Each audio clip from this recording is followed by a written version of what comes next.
ಕೇಳಿಸ್ಕೊ, ನಾಳೆಯಿಂದ ನಿಂದು ಎಕ್ಸಾಮ್ ಶುರು ಆಗ್ತಿದೆ. ನೀನು ಟಿ ವಿ ನೋಡೋಂಗಿಲ್ಲ, ಕೇಬಲು ಕಟ್ ಮಾಡಿಸ್ಬಿಟ್ಟಿದ್ದೀನಿ. ಸೊ ನಿನ್ನ ಗಮನ ಅಲ್ಲ ಓದೋದ ಮೇಲೆ ಇರಬೇಕು. ಹಾಂ,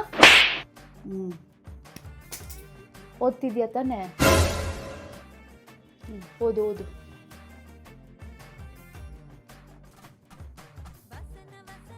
ನಾಳೆ ಎಕ್ಸಾಮ್ ಇದೆ, ತಿನ್ಕೊಂಡೇ ಇರಬೇಡ.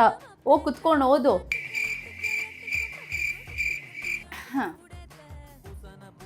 ಓದ್ತಿದ್ಯಾ ತಾನೇ? ಓದು ಓದು.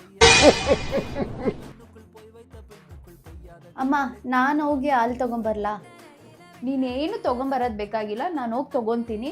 ನೀನು ಹೋಗಿ ಕುತ್ಕೊಂಡು ಓದಿದ್ರೆ ಸಾಕು. ಫಸ್ಟು ಆ 3rd ಚಾಪ್ಟರ್ನ ಓದಿ ಮುಗಿಸು ಬೇಗ. ನಾನು ಬಂದು ಕ್ವೆಶನ್ಸ್ ಕೇಳ್ತೀನಿ. ನಾನು ಸೀರಿಯಲ್ ನೋಡ್ತಾ ಇದ್ದೀನಿ, ಸೌಂಡ್ ಕಮ್ಮಿ ಇಟ್ಕೊಂಡು ನೋಡ್ತೀನಿ. ನೀನು ಕುತ್ಕೊಂಡು ಓದು. ಹೋಗು, ಡಿಸ್ಟರ್ಬ್ ಆಗಲ್ಲ. ಹೋಗು ಹೋಗು.